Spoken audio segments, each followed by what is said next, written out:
You're listening to the Options Insider Radio Network, the home of the Options Podcast. For more quality options programs, visit theoptionsinsider.com or search for Options Insider Radio Network in your podcast provider of choice. Listeners can also access all of our programming through our mobile app available in the iTunes and Google Play stores. Select programs are also available via live stream at mixlr.com/options-insider. That's mixlr.com/options-insider. Don't forget to follow along with your favorite programs and submit your own questions for the hosts at twitter.com/options, stocktwits.com/options, facebook.com/theoptionsinsider, or via questions at theoptionsinsider.com.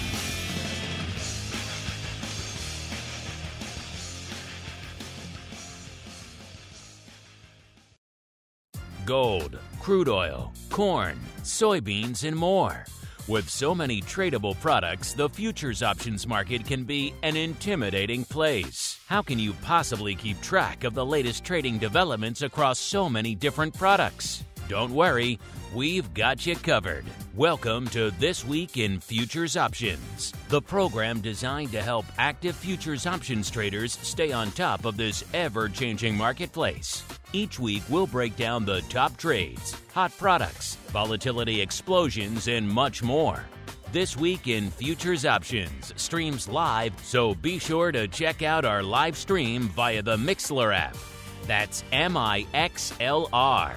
Or join our live chat room at mixlr.com/options-insider.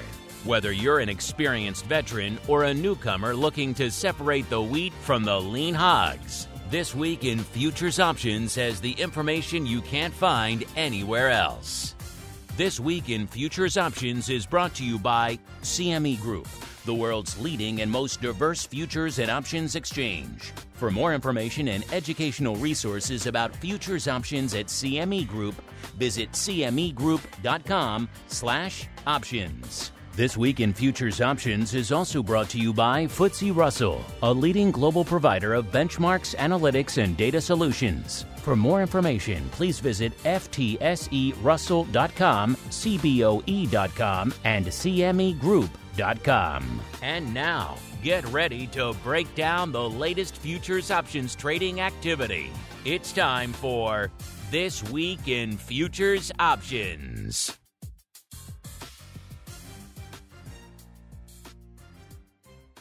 All right, everybody, that music means it is time once again for TWIFO, This Week in Futures Options, the program where we break it all down there on the futures options side of the fence. Maybe some ags, maybe some metals, maybe some energy, some equities. You never know. Rates, whatever is going to make it on. Lean hogs.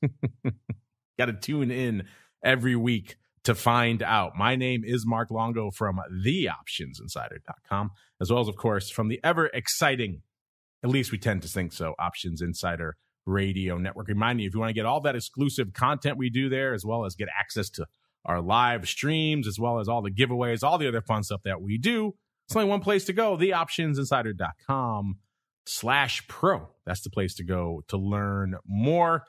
And of course, if you listen on the on-demand side, like a lot of you do, if you enjoy what you hear, all we ask that you rate and review. It really does help all the legion of new folks who, let's face it, given the headlines we've seen over the past couple of months, commodities much more in the focus than they have been for many years. So a lot of folks are discovering these markets anew, afresh. They need a place to go to learn more about them. TheOptionsInsider.com is the place we want them to head to. So, of course, keep rating and reviewing. Really does help all those new folks discover the content. Let's see who's joining us on the program today. Holding down the CME Group and FTSE Russell hot seat is our old friend now, Miss CARLEY GARNER, the senior analyst and broker over there at DECARLEY Trading. Also the author of a few books like Trading Commodity Options with Creativity and Higher Probability Commodity Trading. CARLEY, welcome back to the hot seat. It has been too long. Hi, Mark. Thanks. A lot going on out there this week. You picked a good one. You're telling me. A little too much, actually. Oh, well, we shall see as we keep on rolling. It is time for the Movers and Shakers Report. It's time to find out what's rallying on the light side and falling to the dark side at CME Group this week. It's time for the Movers and Shakers Report. All right, everybody, welcome to the Movers and Shakers Report, the portion of the show where we break down everything lighting it up to the light side, aka the upside, and to the dark side over there at CME this week. And CARLEY, as our guest, I will give you pride of place. Where should we begin our journey this week? You know what? It's been a depressing couple of weeks. Let's go to the dark side. Oh, right to the dark side. I knew it. I knew you were a woman after my own heart. I like the dark side myself. And yeah, you can find this report for yourselves, listeners, if you follow us on Twitter at Options, or if you follow CME. We both tweeted out right before shutdown. It's pretty much the only way you can get access to this report outside of if you are a premium user, which you definitely should consider if you like trading these markets. Bantix.com, BANTIX.com is the place to go to kick off, get your free trial, the premium version of Quick Strike. If you like what we talk about here, this is just scratching the surface of the amount of data you can get access to over there. If you're interested in these markets, you really should be checking out these reports over here. And of course, get access to your own movers and shakers whenever you want over there, listeners. But to the dark side we go, and a little bit of energy retracement here on the dark side this week. Number 5, we've got WTI off a little over 2.5%, about 2.6%, followed by staying in the energy with Brent off 2.92%. Then to the ags, we go to oats off 4.52%. Oats, as you know, listeners, not really a big options player out there. Number 2, it's our old friend Nat Gas. It's been rocking and rolling a lot of late, and this week it is back to the dark side, off 6.6%. It was number 2 in the other direction last week, up 13.25%. I've said it before, I'll say it again. If you come in on this show and if you guess either lumber or nat gas or Bitcoin, you have a pretty good chance of being right in one direction or the other any given week out here. Looks like that is the case again this week. Nat gas number 2. Number 1, with a pretty sizable bullet, Eurodollars. We're showing data off 43.25%. Again, take that with a little bit of a grain of salt, listeners, because as we said, we had Nick on the show before, and he's talked about how challenging it is sometimes to come up with one number that encapsulates the entirety of the movement for all the different moving parts out there in Eurodollars. So that's a pretty aggressive number. Last week, it was number 2 in the same direction, off a comparatively modest 3.69%. So Eurodollars leading the dance, perhaps not quite as aggressively as we're seeing here, but still an interesting week out there. Then to the light side we go. Number 5, to the ags, it's soybeans, up 3.86%.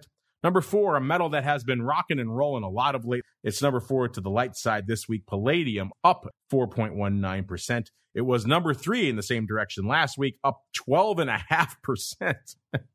Again, before you get all hot and bothered, 21 contracts on the tape last week for palladium, so probably not going to hit that one. Number 3, another one of our frequent offenders, it's Bitcoin, coming in this week, up 6.65%. It was our number 1 mover in the other direction last week, off nearly 6.75% out there. And then number 2, we were just joking about this on our last show. I revealed this mover and shaker on our option block show because that became our inaugural bacon cast. We got dragged into a great discussion about bacon on that show, which has made me want bacon ever since. Speaking of bacon, number 2, lean hogs, listeners, up 11.29%.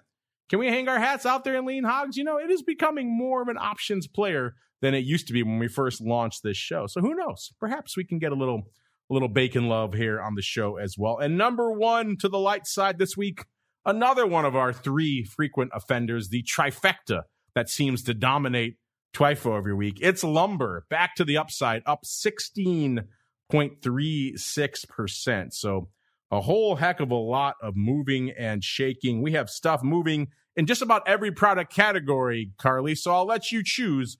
Where should we hang our hats first? Well, let's talk about the energies.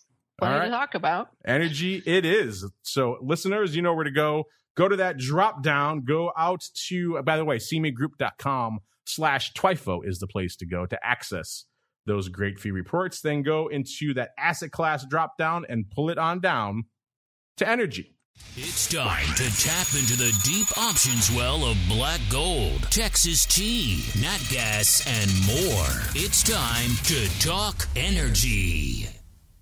All right, and into energy we go. And obviously we have 2 frequent offenders in here, but nat gas is on our dark side movers and shakers this week, so we shall begin there. So go into energy, then go over to that product family, slink down 3 to natural gas, and then choose that top natural gas product, listeners. You'll see coming into showtime, we have retreated from that 7 handle, at least in that front future. It's about 695 or so. You get a little bit farther out, though. We're still back over the 7 handle out there. So nat gas taking a bit of a break. That front future off nearly 5% just this week, 4.75%. So a lot of action. I know, CARLEY, the last time you were on, you were talking about just kind of the insane upside. I believe you had some risk reversals on in nat gas out there. So a little bit of a retracement this week, but we still are flirting with this crazy 7 handle out there. What's been lighting up your tape in nat gas this week? Well, natural gas feels obviously feels really, really expensive to me here. If I look at monthly charts and weekly charts, I do see maybe a little upside beyond this week's highs, but I think it's limited. And I think an argument could be made that the crazy rally we saw a few days ago was maybe some sort of a blow up top. Now it's going to be really wild and all over the place, even if, assuming I'm right, and I could be wrong, but assuming I'm right, it's going to be a wild one. So I'm not sure how you play it, but I'd say any way you do it, be careful. One idea would be to just sell strangles. The premium is really fat. You can sell even if you're looking to sell like $12 calls and $5 puts in August, you could probably collect a good amount of premium, and that gives you plenty of room, because picking a direction in this stuff is tough. It'll rip your head off if you're on the wrong side or you're early. So be careful.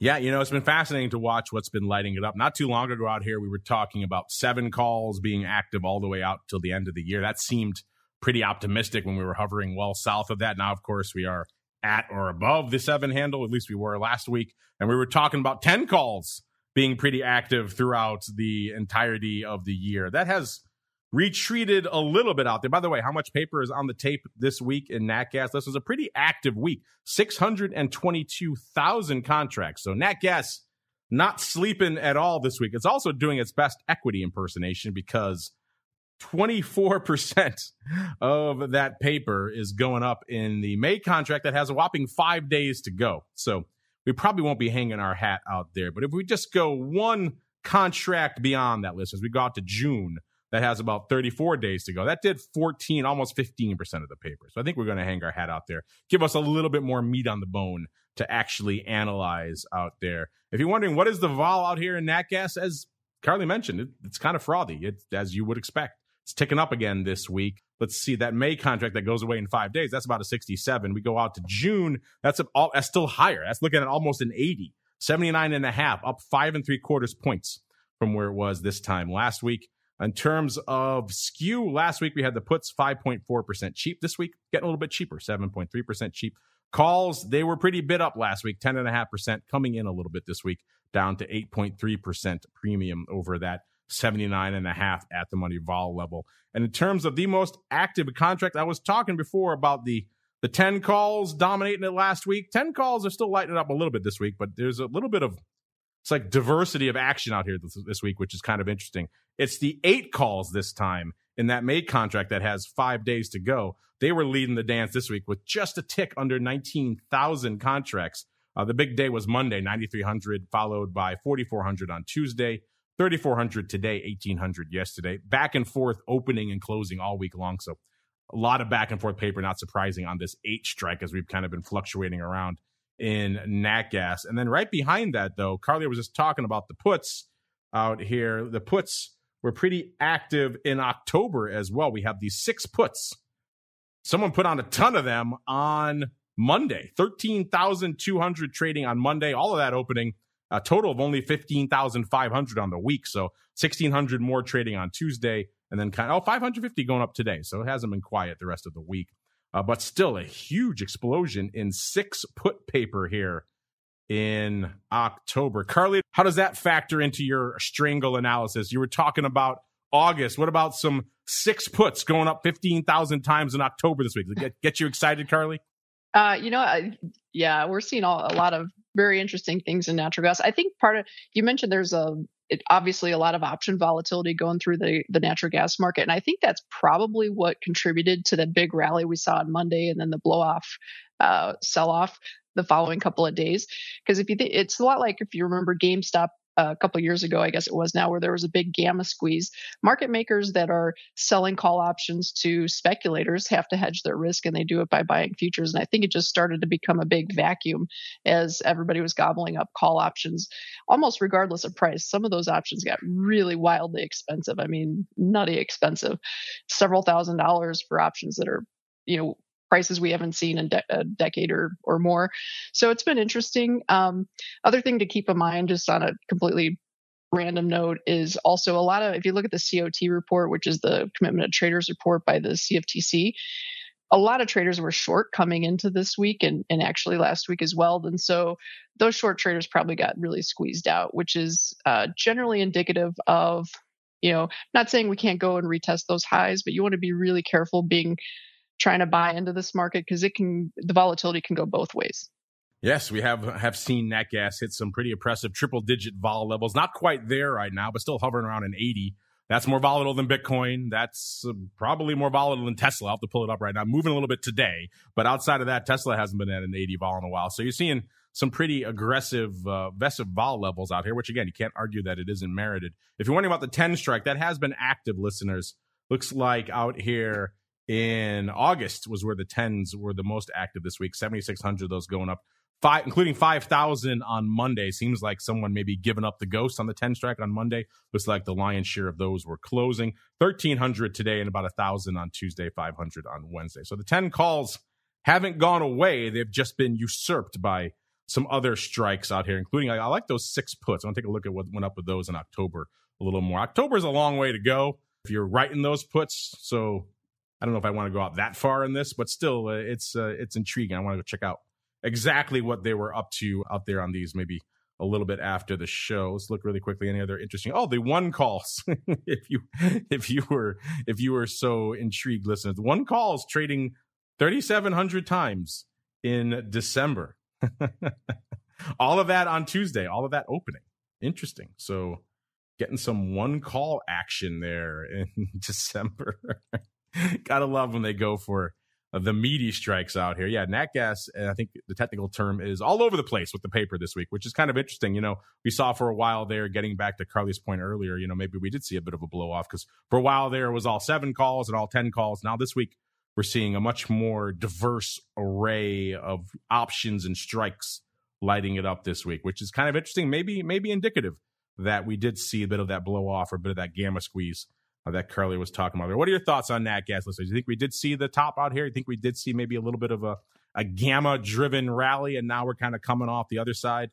Hit us up. Let us know. Meanwhile, since we're hanging out in energy right now, let's switch that drop down, listeners. Go up 2 slots, because WTI also in our movers and shakers this week. Haven't hung out in crude oil in a little bit, even though it is on the minds of many people right now. Whenever they go and fill up their car these days, they always tend to curse all things crude oil. And coming into showtime, we are seeing WTI retreating a little bit this week, off 2.5 handles, or about 2.3%. Still north of the par strike, right around 103.89 in those front futures. A little bit lighter paper this week, which is kind of interesting. Usually WTI is good for 400,000 contracts. Right now, 312, so a little bit lighter out there this week. The lion's share of that action, 52% of it coming in the June contract that goes away in 26 days. Carly, I know you play a lot of nat gas. Have you been keeping an eye on WTI of late, and what's been catching your eye out there in crude oil? Yeah, absolutely. Crude oil is moving. We have a lot of clients that are trying to play it. It's been pretty treacherous. Let's just put it that way. I mean, just a few minutes before I came on the show, oil rallied $2 in about 5 minutes for no reason. So it's just one of those markets that I think what you mentioned, something interesting that you said was the option volume seems to have pulled out a little bit, or maybe you were referring to futures volume, but we've seen both volume across the board, futures and options and oil, kind of just pull back because of the wild swings and the erratic trade. A lot of speculators are starting to move to the sidelines, which is interesting. We've seen this a couple of times in crude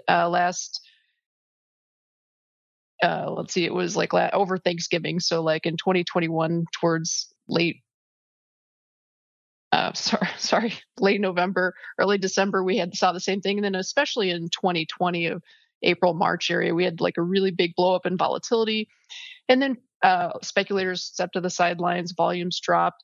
And then honestly, the market kind of became a little more civilized from there for the next couple of months. And so I'm hoping that's what we're seeing. I'm hoping that's what it takes, is to get all the frothy money being thrown around and to get back to fundamentals, which in this environment, it's hard to even say what the fundamentals are because it's all a guessing game. But with that said, I'm hoping that we're working toward reduced volatility because it's just been really tough to handle on both sides of the market.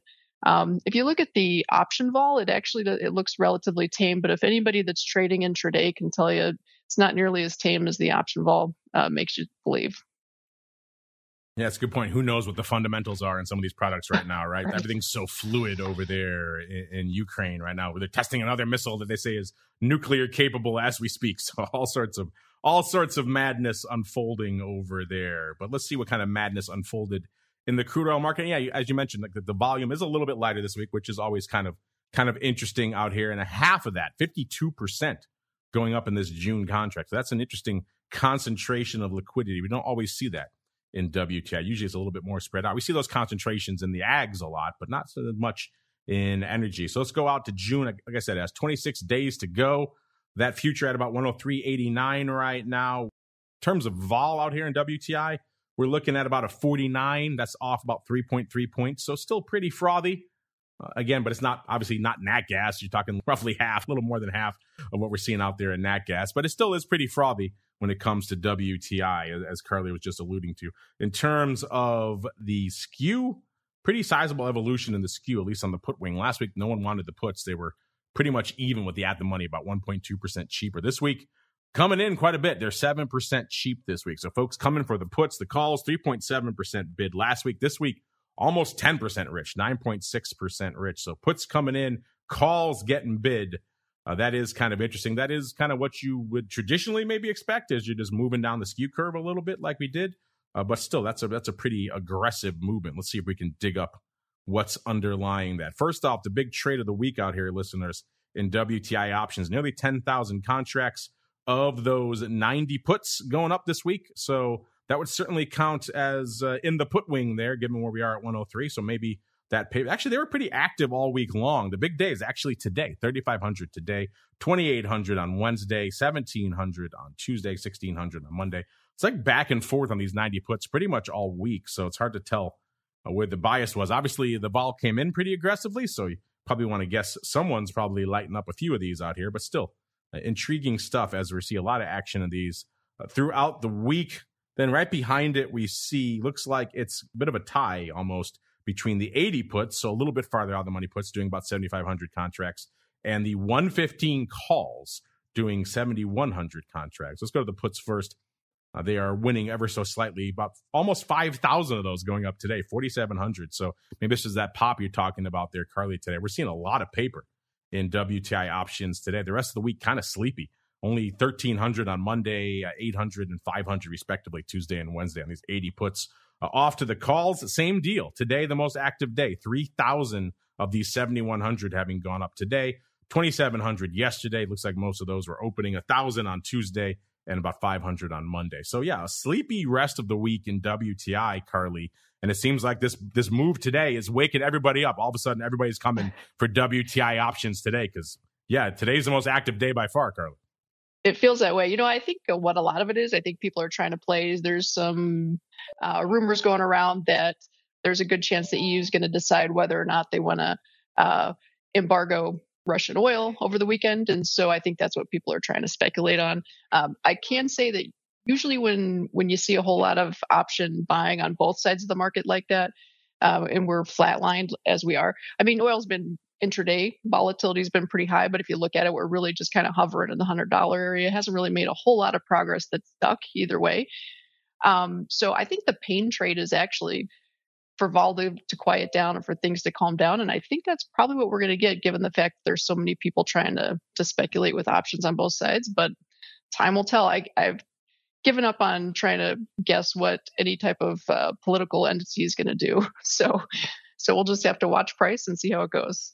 I think I have found my favorite trade of the week here, though, Carl. I was looking while you were talking, and it looks like in November, someone traded about 1,000 of the 200 calls. We've been getting a lot of people interested in that sort of thing, $200, $300 calls. So I do recall, I've been doing this for a long time. That doesn't mean I can see the future, but I do remember this type of stuff going on precisely in like 2007, right as oil was getting up to about $150, and the next stopping point was $30. So just keep that in mind. Yeah, whoever is lighting up these 200s here. Those all opening, by the way, almost 1,000 going up on Tuesday. I don't see any other strikes. Usually this kind of weird paper, maybe it's a fly or a vertical something. I don't see any of that. It's all the only thing that traded on Tuesday were these 200 calls all opening. So someone taking an opening stake here on the 200 strike, probably buying given what we've seen if past is prologue. I mean, they could have been overriding these. I don't know how much they're getting for the 200 calls, but intriguing stuff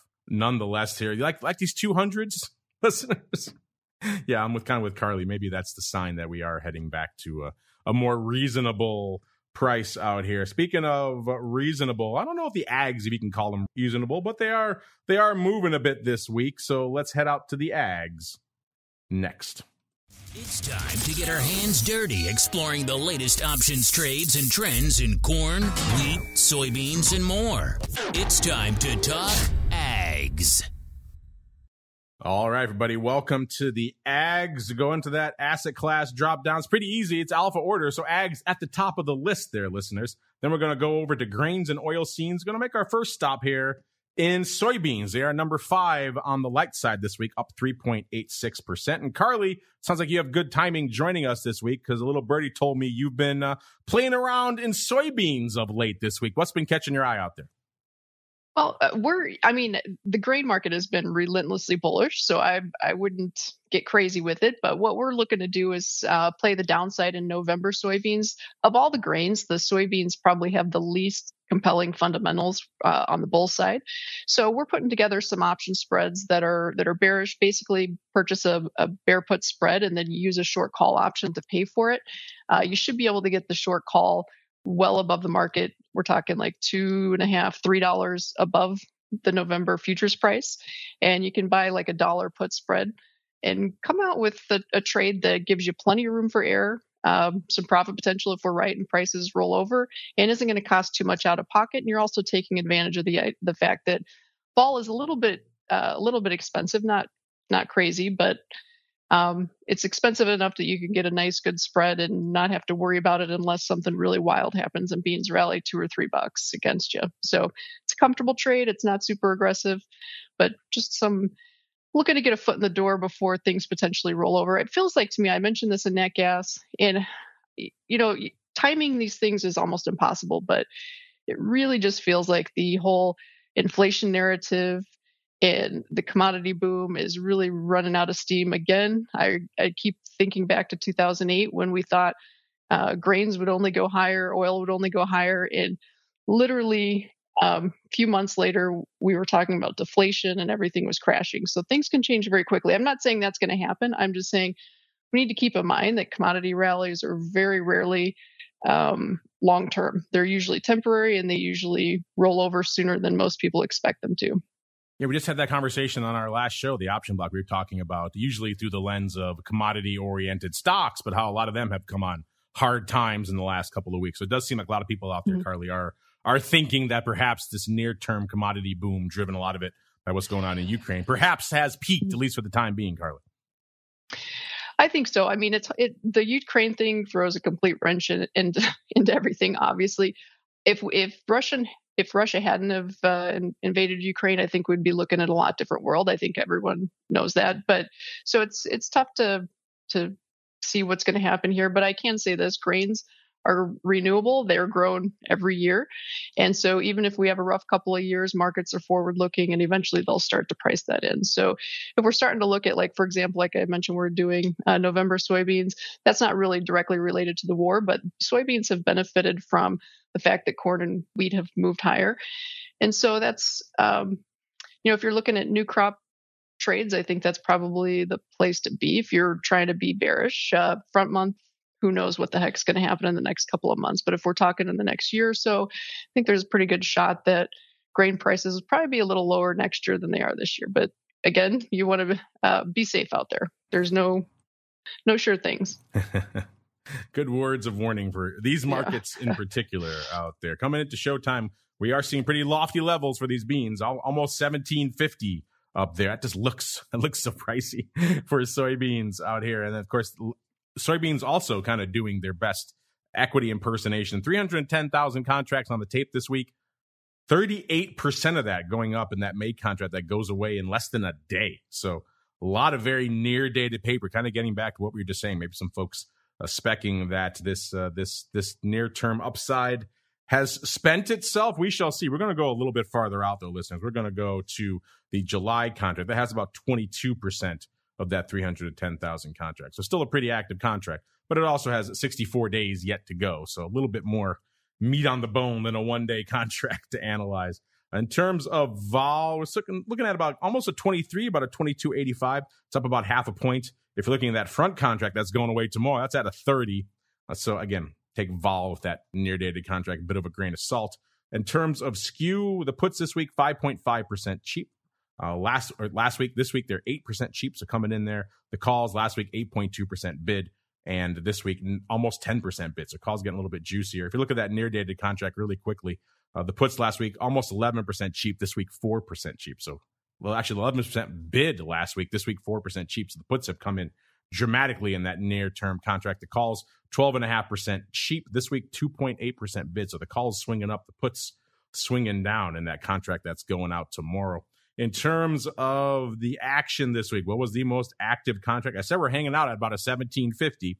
So does it surprise you that nearly 10,000 of the 17 half calls were leading the dance this week? That was pretty much it.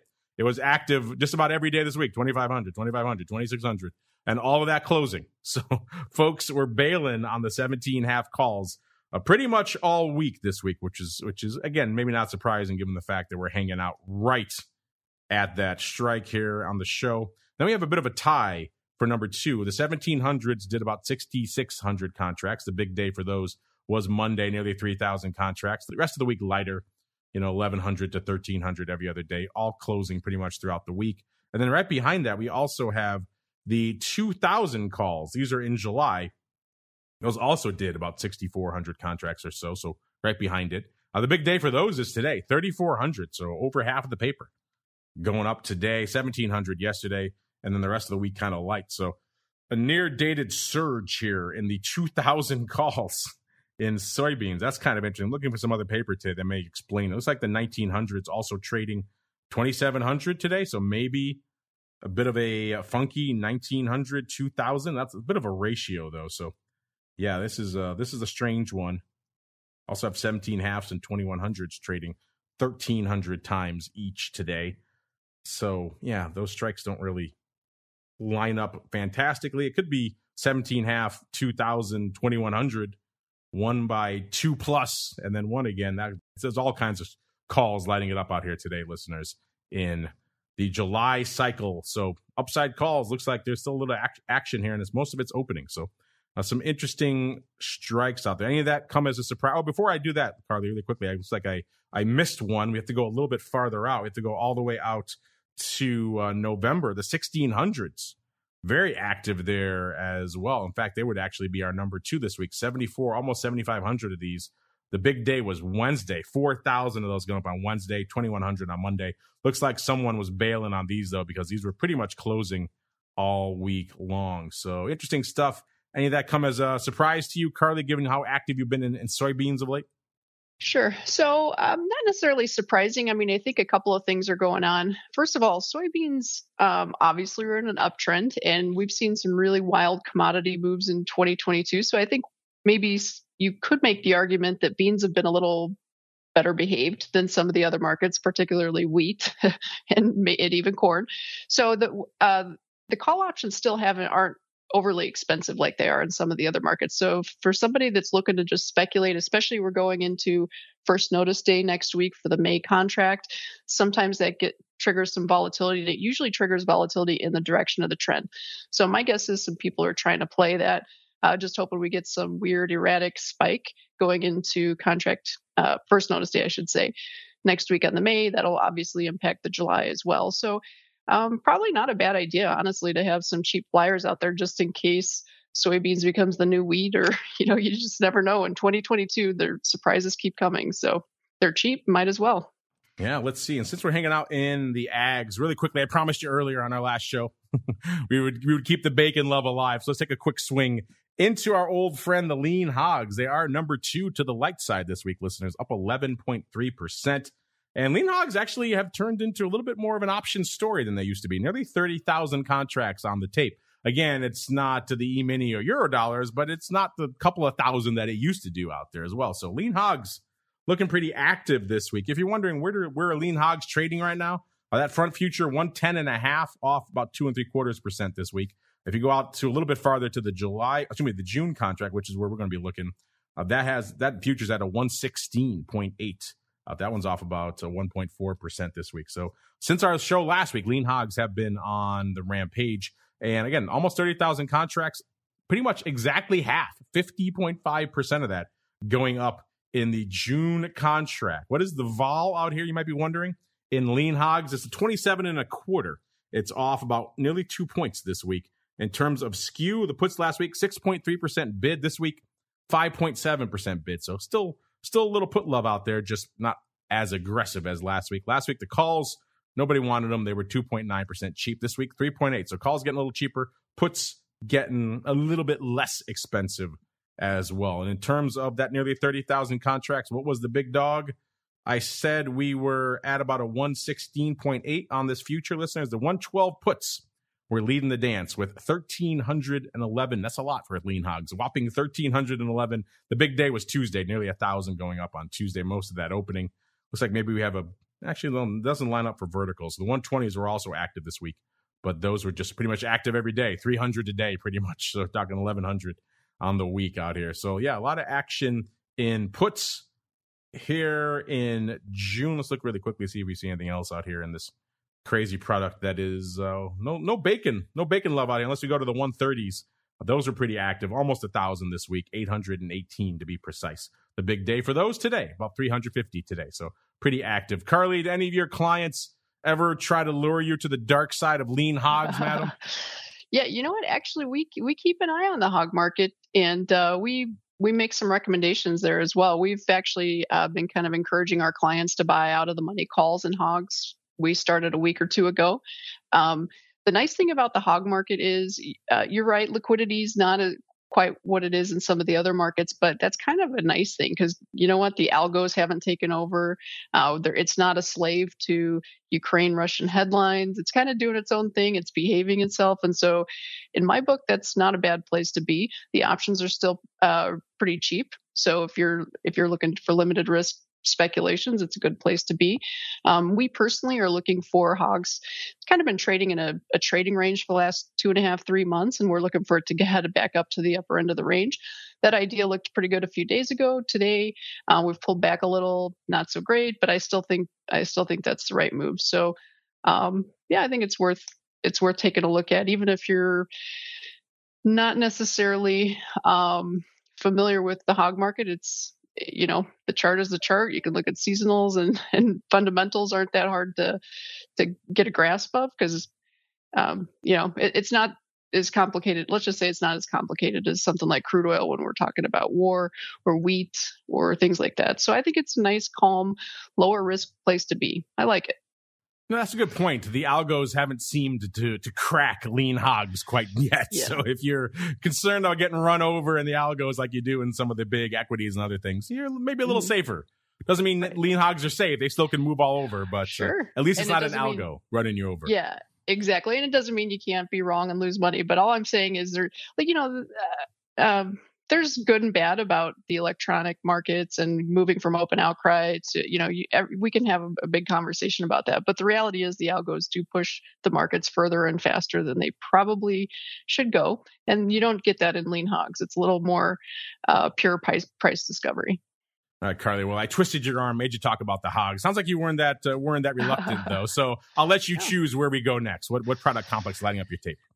Actually, while we're talking about hogs, we can also talk about cattle. The same benefits of the hog market apply to cattle. They're a little thinner, but they're a little truer to price, and they're a little more behaved at this particular time. That's not to say that cattle can't go crazy. I've been involved in cattle markets when they go limit up for 4 or 5 days in a row, so it can get wild.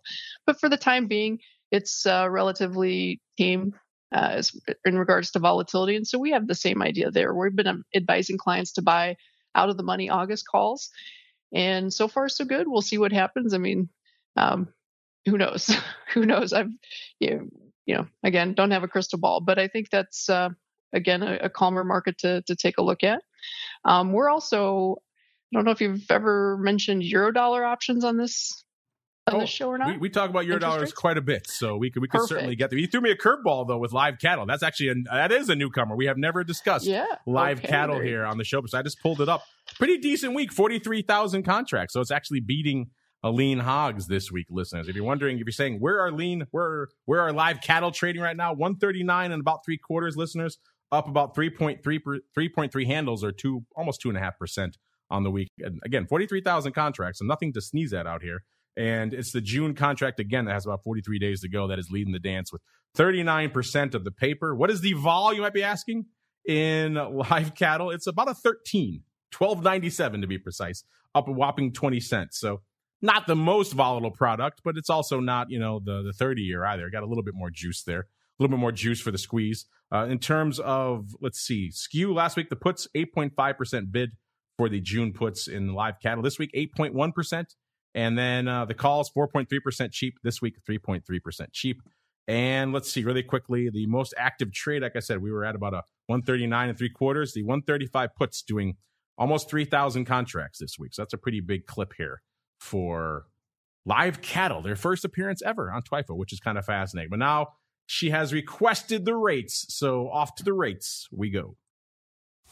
The Fed, the yield curve, inflation fears. How are they impacting options activity and volatility in your favorite interest rate products? Let's find out as we explore the world of rates.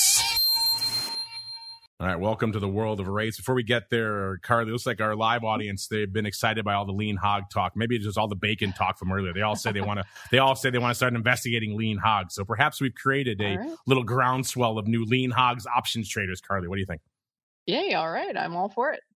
See, you start with bacon and people are more willing to listen to what you're going to say next. You lead the conversation with bacon.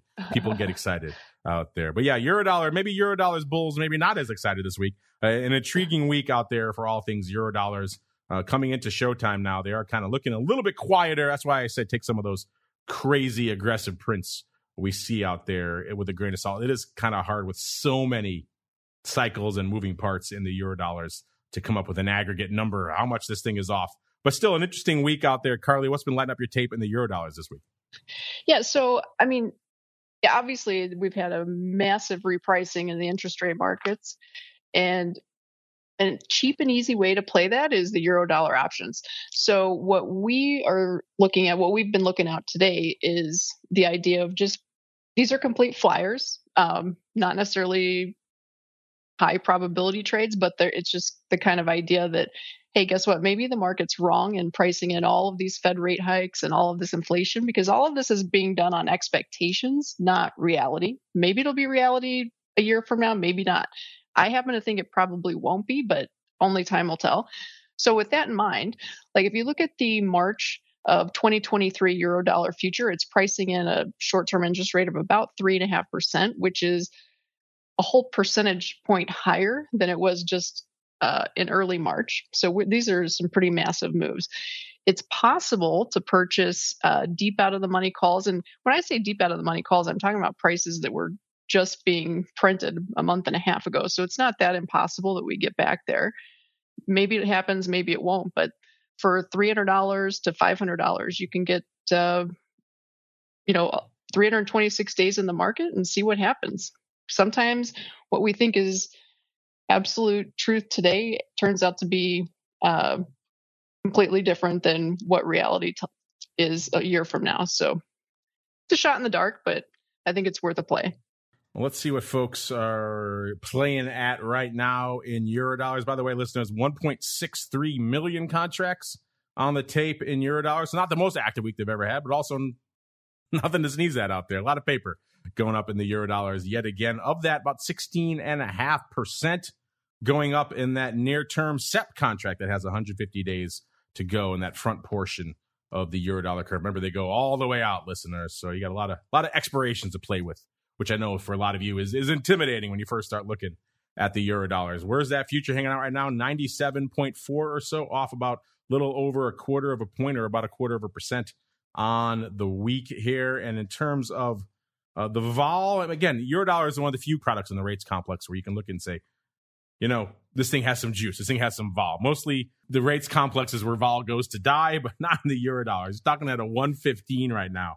That's up 14.5. That's more volatile than a nat gas and a Bitcoin, than a lot of other products you're going to look at out there right now that are pretty much synonymous for most people with volatility these days. People don't often use and mention Eurodollars in that same sentence, but they probably should start doing that. In terms of action out here in the skew, not much change there. The puts last week, 1.3% bid. This week, they're about a point, so has come in a little bit. The calls last week, 1% bid. This week, nearly 3%, so a little bit of a bid there to the call side. And in terms of action, what was the biggest trade, the hottest contract out here this week in the Eurodollars? You always have to scroll all the way down, listeners, unless you missed something. Yes, and this is the May contract that's going away in 22 days down here. This at 96.5 puts have done nearly 40,000 contracts this week, 39,250 to be precise. So again, that's more than we were just talking about. Lean hogs, that's more than the entire lean hogs product and almost as many as live cattle. And that's just one put here in the Eurodollars.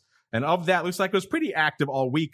Eurodollars is a weird beast, though. It could do 17,500 contracts yesterday, 8,000 on Tuesday, 13,000 on Monday, and then 0 today. Not even one contract today. So it has these weird fits and starts. Yet still, that's enough for the number one most active contract out here this week, the 96.5 puts in May here. Again, almost 40,000 contracts. Then we go back up to where we were hanging our hat earlier here. This is the SEP contract at the 97 puts right behind them with about 36,000 of these as well. With a big day again today, 28,600. So those other puts we were just talking about, they did 0 contracts today.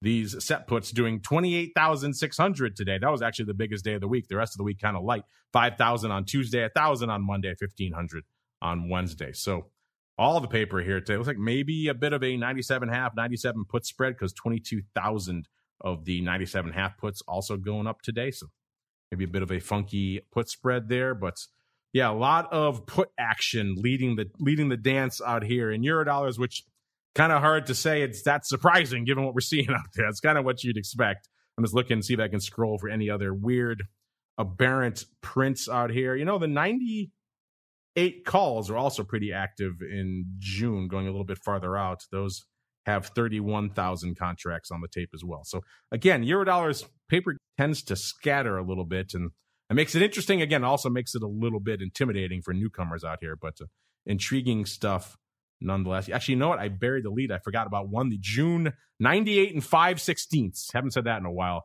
Puts. They did nearly 50,000 contracts, 49,800 to be precise. So those would actually take our winner chicken dinner for this week. Again, you got to scroll for a while to make sure you see everything here in Eurodollars. Those are pretty active all week long, with the big day was Tuesday. 30,000 going up on Tuesday, 10,000 on Monday, 8,200 today, 1,500 yesterday. So a lot of action on those 98 and 5/16 puts out there. Speaking of action, we got to get out to a little bit of the equities next. It's time to explore the volatility swings, skew changes, and hot options trades in your favorite indices. It's time to talk equities. All right, everybody, to the equities we go. We can't talk equities without talking volatility, so let's set the table out there. Coming into showtime, we were talking on the option block earlier today. It does seem like the warm turning a little bit out there. The markets were kind of mixed to a little bit green earlier in the session. Now they're looking decidedly red, and vol ticking up as a result. Up slightly, but it was going to be down earlier today, so there we go. RVX, which is the VIX of the Russell 2000, at about a 28.5 when we kicked off the show. That puts it up slightly, about a third of a point from where it was this time last week, but again, threatening that 30 handle again. So small caps looking a little frothier again. VIX at about 21 3/4 when we kicked off the show. That puts it up about 1/4 of a point. VVIX, the vol at about 109 1/3. That's actually down slightly from this time last week. Vol Q, which is the at-the-money vol of the NASDAQ, at about a 28.16. That's down nearly 2 points, about 1.8 points from where it was this time last week. That puts that VIX to RVX, so that large cap to small cap vol spread, at nearly 7 points, about 6.7 points. That's about 1.4 points wider than it was this time last week. And the VIX to vol Q spread at about 6.4. So pretty similar, actually, NASDAQ to S&P vol spread versus the Russell 2000 to VIX vol spread. That's interesting. Usually don't see those two hanging out at the same level. That's because the VIX to vol Q spread got a lot wider this week, almost 3 points, 2.85 points wider than this time last week. So, CARLEY, I know you're not lighting up the cattle and the beans and everything else over there. You're also trading a little bit of equities. What's been lighting up your tape out there this week? Yeah, the equity market, I almost always have an opinion in, but I literally have no opinion. There's a lot of mixed signals out there. Chart wise, the two numbers we're looking at are 44.80 and 43.20, and whichever we get the next close above or below is probably the direction we're going. Other than that, I really have no idea. I probably wouldn't touch it with a 10-foot pole, to be honest, because we're getting, like, if you look at sentiment readings, everybody's bearish. The whole world is bearish. Nobody thinks the stock market can go up, which is usually a bullish sign, and seasonally things are bullish, but the chart just looks awful to me. So that's a tough read. I wouldn't wish participating in that market on my worst enemy, at least until things get a little more clear. It is funny. You'll dive into nat gas and live cattle before equities. Yeah, I kind of go figure. It shows where your risk tolerances lie in different products. That's interesting. I like that. Yeah. Let's break down a little equity action. Let's go out to the FTSE Russell hot seat here, break down the action in the Russell 2000. A little bit lighter week, only about 20-odd thousand contracts on the tape in Russell 2000. So again, quieter. We have seen earlier in the week, some muted moves in the Russell 2000. Seems like it's picking up a little bit out there today. You guys always want to know about all things small delta calls. Actually, it's a little bit farther out. It's the week 3 May contract with nearly 30 days to go that is leading the dance this week with about 27% of the paper.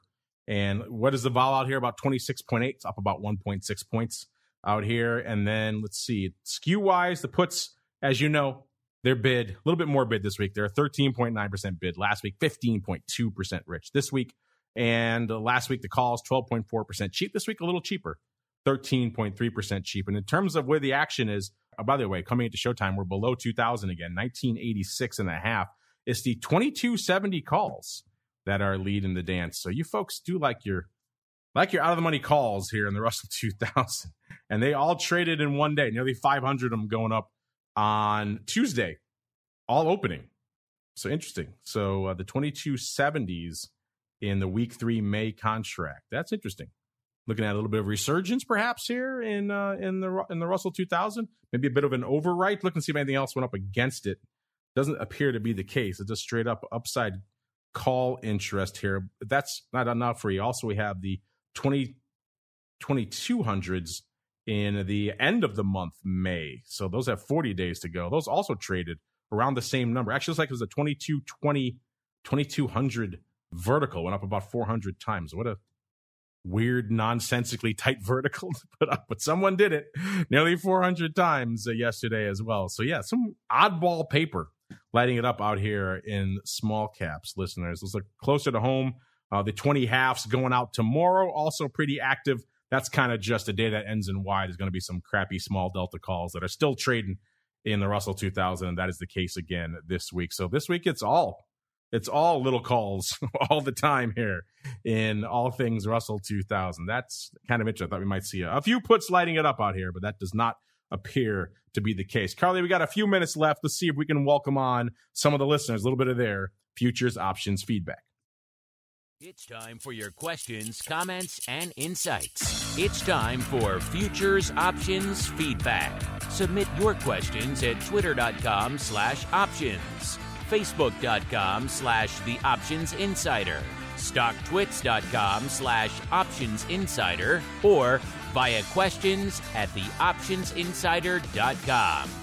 You can also submit your feedback via our Options Insider Radio Network mobile app, available for iOS, Android, and Kindle Fire devices. You can even ask your questions live via our Mixlr chat room.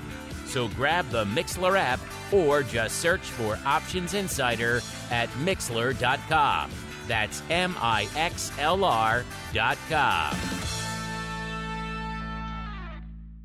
All right, welcome to the Futures Options Feedback. You know we always like you folks in the live as well. You get bumped to the top of the list. A lot of them, we're still chatting, Carly, about looking into lean hogs. Nichols wants to look into lean hogs. Unlimited says 2 years ago when COVID first started, he bought a pig from a farm that was already butchered, but that's as close as he's going to get to buying lean hogs. So I get it. Lean hogs is not for everybody there, but it is more active.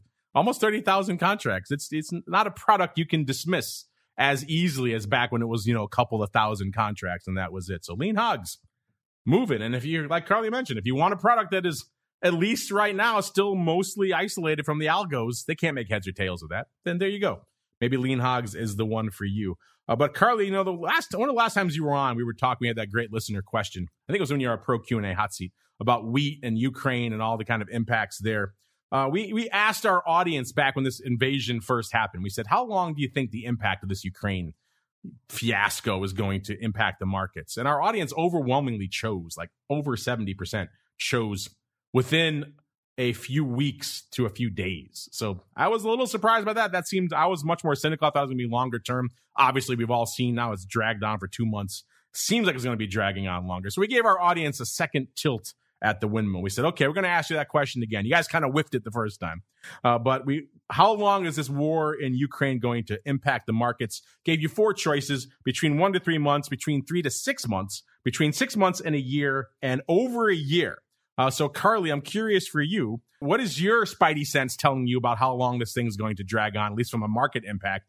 And then B, what do you think our audience is voting for?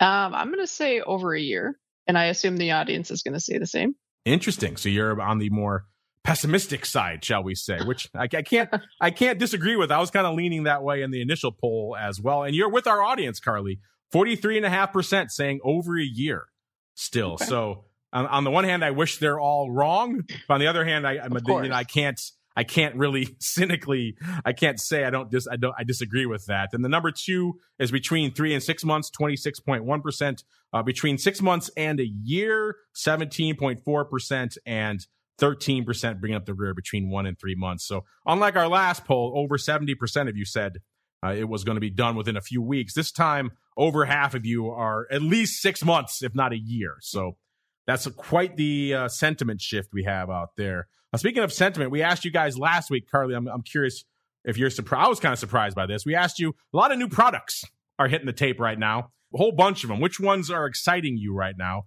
Oh, some we announced on this show, the CME Micro, Bitcoin, and ETH options. We had Tim McCourt from CME on here kind of touting those when they first launched.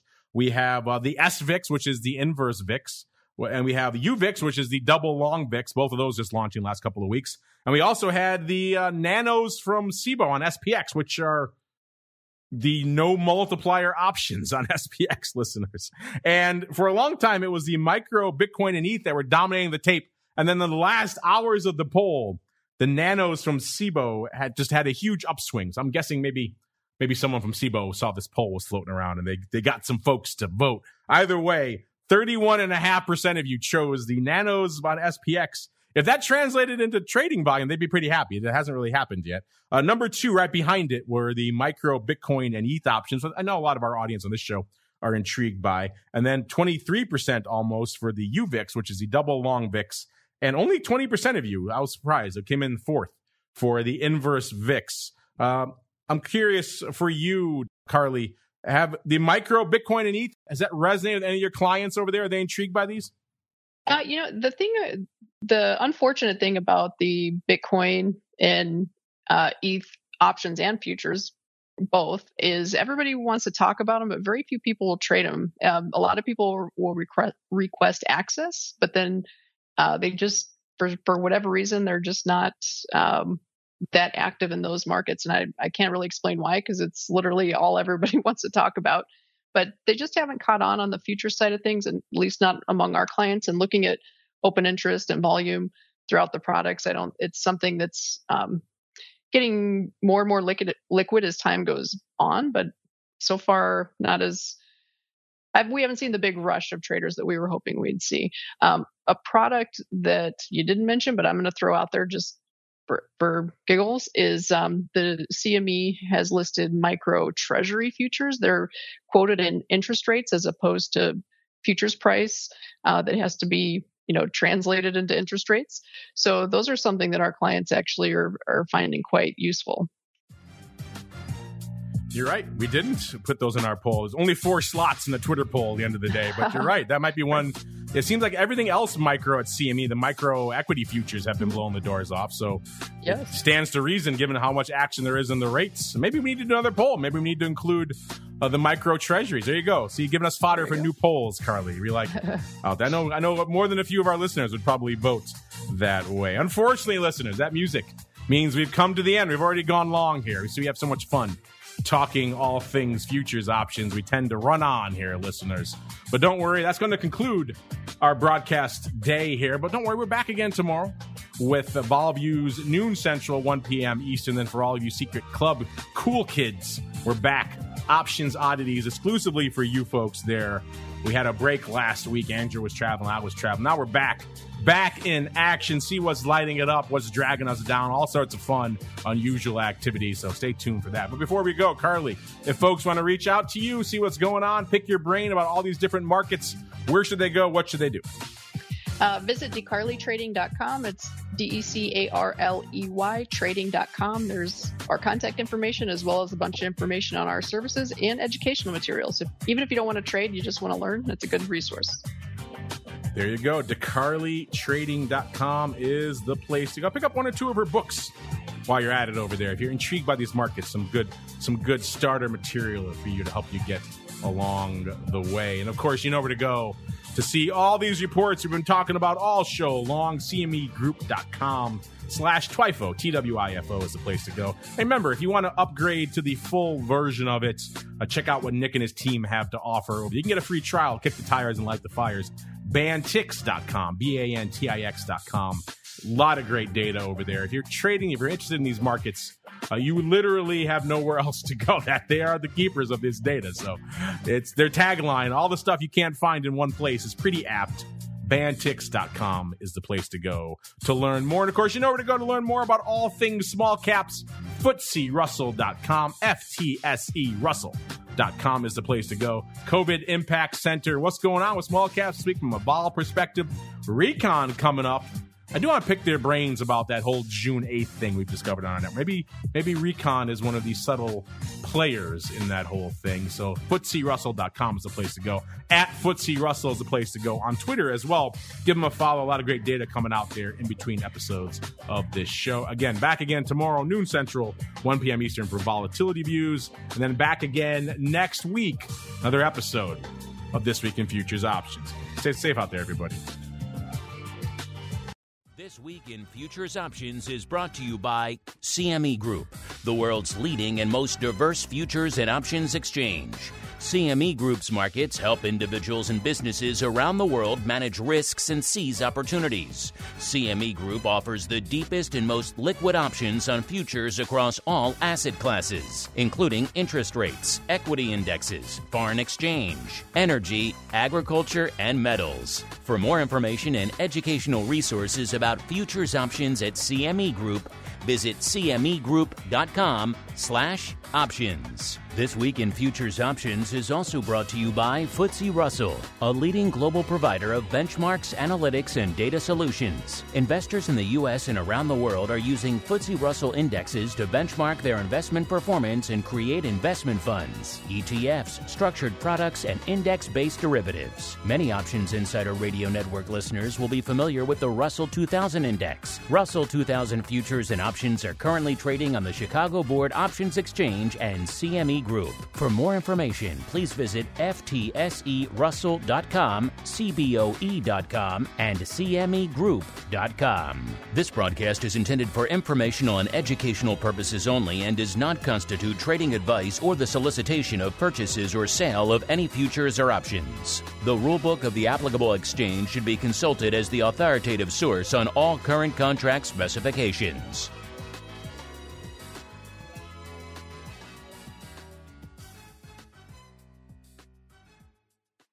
You're listening to the Options Insider Radio Network, the home of the Options Podcast. For more quality options programs, visit theoptionsinsider.com or search for Options Insider Radio Network in your podcast provider of choice. Listeners can also access all of our programming through our mobile app available in the iTunes and Google Play stores. Select programs are also available via live stream at mixlr.com/options-insider. That's mixlr.com/options-insider. Don't forget to follow along with your favorite programs and submit your own questions for the hosts at twitter.com/options, stocktwits.com/options, facebook.com/theoptionsinsider, or via questions at theoptionsinsider.com.